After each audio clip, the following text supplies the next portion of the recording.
This is the Moto G35 Disassembly. And if you're interested in seeing more videos like this, make sure you subscribe and click on the notification bell so you'll be notified once I upload a new video. Also, if you need any tools, there are links in the description.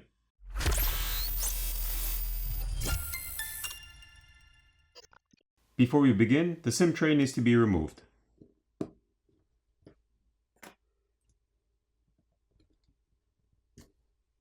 Looking at the SIM tray, we can see a red rubber gasket around the opening. At this point, heat needs to be applied to the back plate using either a hairdryer or a heat gun to loosen up the adhesive underneath, and then a pry tool can be used to pry it off. I prefer to use a hairdryer since there's less of a chance of damaging any of the components inside by overheating them.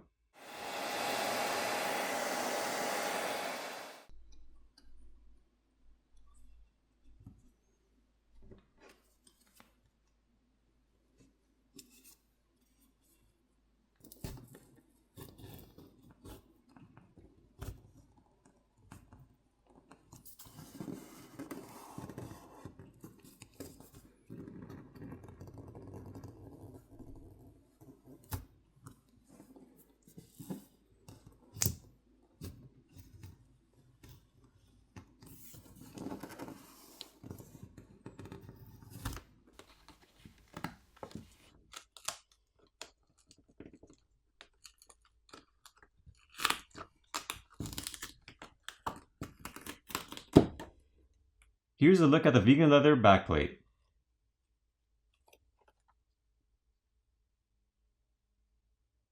There are now 18 Phillips screws which need to be removed. Once the screws have been removed, you'll need to place a pry tool in between the back housing and the frame of the screen and run it along the edges to pop off the catches.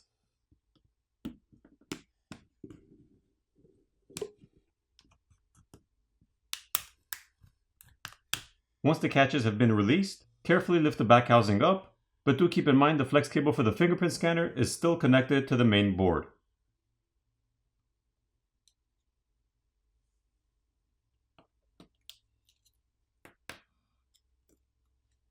The back housing material is also plastic. The glass camera lens covers can be replaced by applying heat and prying them off, so you wouldn't have to take apart the phone to replace those. The dual LED flash is located here, and there are some antenna flex cables. On the other side, we can see additional antenna flex cables around the border, as well as the fingerprint scanner and flex cable. That can be removed by just sliding it out. We can see graphite film over the motherboard, battery, and speaker assembly to transfer heat.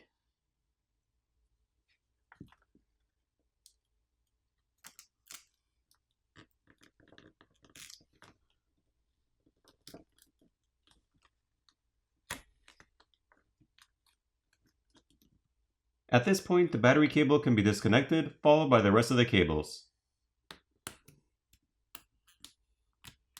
And the coaxial cables can be disconnected by just popping them off.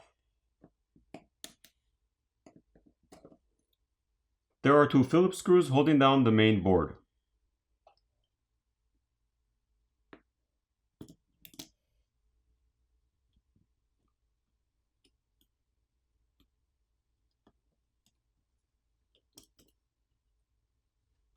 Connected to the main board, there's a 50 megapixel primary camera and an 8 megapixel ultra-wide.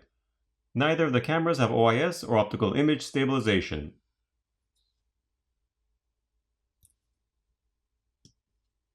The camera connectors can be disconnected by just popping them off. There's a secondary microphone on the top corner, a liquid damage indicator sticker which is that white sticker, as well as copper film over the shields to help transfer heat.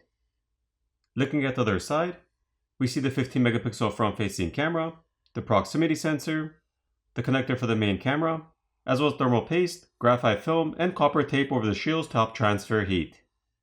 Once the graphite film, copper tape, and removable shield cover have been removed, we see more thermal paste underneath on top of the RAM and processor. We can also now see the SIM and memory card reader. Here's a better look at the RAM, processor, and ROM or onboard storage.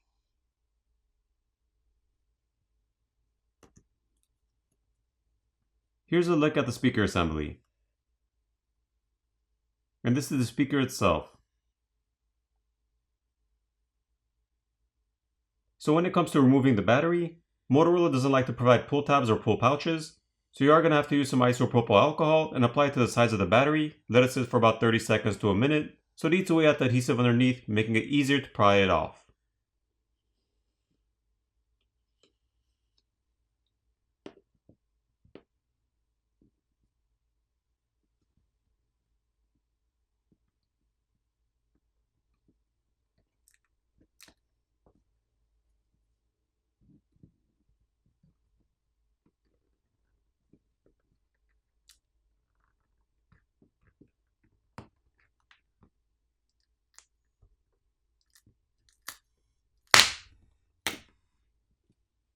This is the 5000 mAh battery.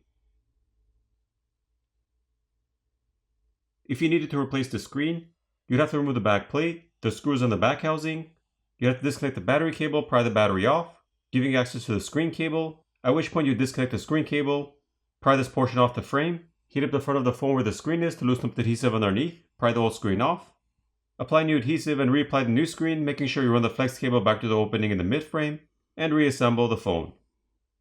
The vibrator motor is located on the bottom corner, which is held down with some adhesive, and the same goes for the earpiece speaker, which is located on top. To replace those, just apply some heat and gently pry them off.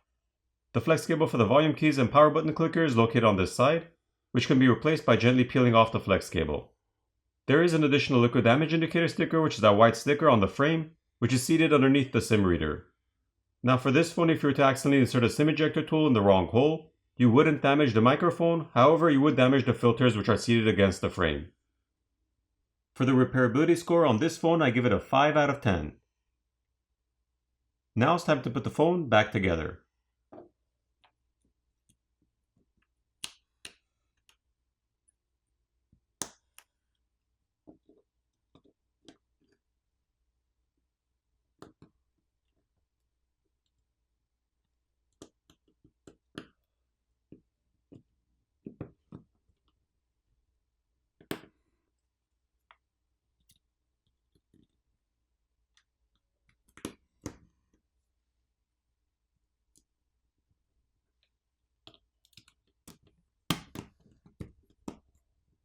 Once everything's back together, apply new adhesive and reapply the back cover.